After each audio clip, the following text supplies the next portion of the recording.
Hello dear students, today we will discuss dominant epistasis 12:3:1 ratio in gene-gene interaction prescribed in genetics and plant breeding for 6th semester botany.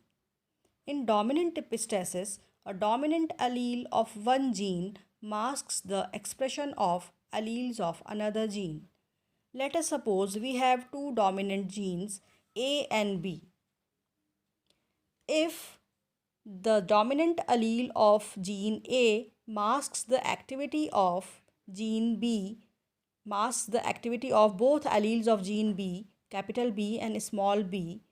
This causes the suppression of the expression of gene B. Now the gene A will be called epistatic gene and the gene B will be called hypostatic gene. Hence, due to interaction of capital A means dominant allele of gene A with B and small b, or capital B means dominant allele of gene B with capital A and small a, forms a ratio of 12:3:1, which is different from the expected 9:3:3:1 ratio as given by the dihybrid crosses in Mendel's law. In dominant epistasis, the epistatic gene, either in homozygous condition or in heterozygous condition, when interacts with the hypostatic genes or hypostatic alleles, it will always show the phenotypic expression of itself rather than the other gene. Hence, it masks the expression of other gene. Now we have a problem by which we can understand it better. There is an example in Cholam sorghum caudatum. A pearly grain color is due to the dominant allele Z capital, and chalky grain color is due to the allele which is recessive small z. There is another gene capital W which is responsible for the red seed coloration. This W is actually the epistatic gene which, when interacts with capital Z or small z, forms the red grains only, and hence it masks the expression of capital Z and small z. In this way, we can observe that WWZZ in this condition and this condition shows red grain color, and in this way the phenotypic expression of Z gene is masked up by the W gene. Now this problem is solved like this. If we cross a red grain variety with a pearly grain variety, red means W, the W gene is in capital form. Here we are taking the true breeding line, hence it is in homozygous condition. And the pearly, where capital Z, which is imparting the pearly grain color, is present with the recessive gene W. Now form the gametes. On fertilization, in F1 generation, the all red progeny will be produced. This is due to the effect of this dominant allele of gene W, which is expressing itself and suppressing the expression of gene Z. In this way, we see that gene Z is suppressed and now it is a hypostatic gene, and gene W, which is expressing itself red here, will be an epistatic gene. Now we will self this F1 individual, means F1 individuals are crossed red and red.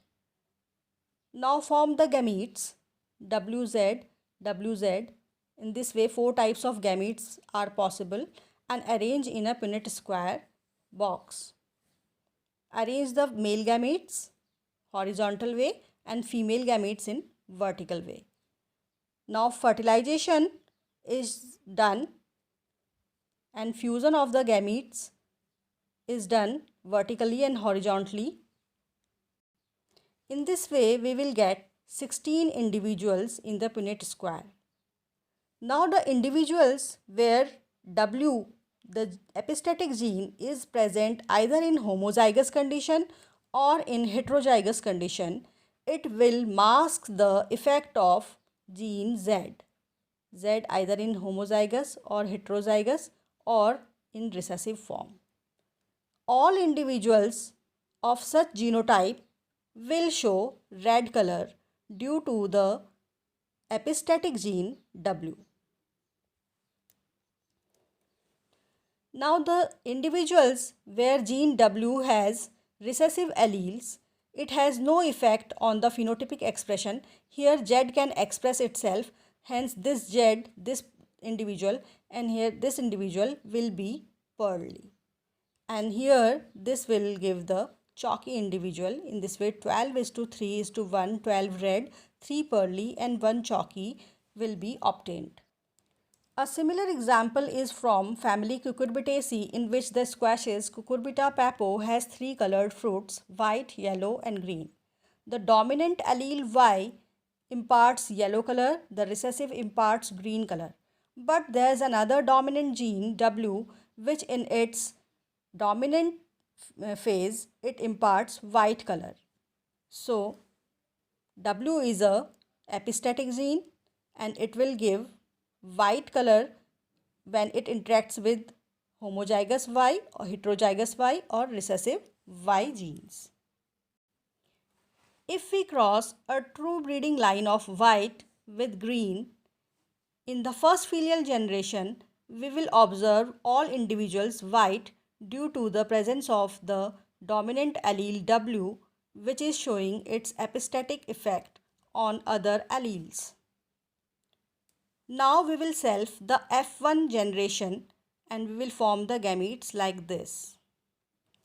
Arrange these gametes on a Punnett square and form the individuals by fusing the male gametes with female gametes. Now we will get 16 individuals. Wherever this dominant gene W is present either in homozygous condition or in heterozygous condition, it will give white color to the fruits. Means we will get 12 white colored fruit giving individuals. Those individuals where W is in recessive form, here Y can express itself, hence yellow color will be observed in the fruits. And the rest one where W is recessive and Y is also recessive, chalky color will be seen. The same effect can be observed in the coat color of dogs, which is governed by two genes, the epistatic W, which is a white colored, which gives white coat color to the dogs, a hypostatic dominant gene, allele B, which gives black color, and the recessive small b gives brown color to the individuals. In this way, 12:3:1 ratio is obtained by dominant epistasis. Thanks.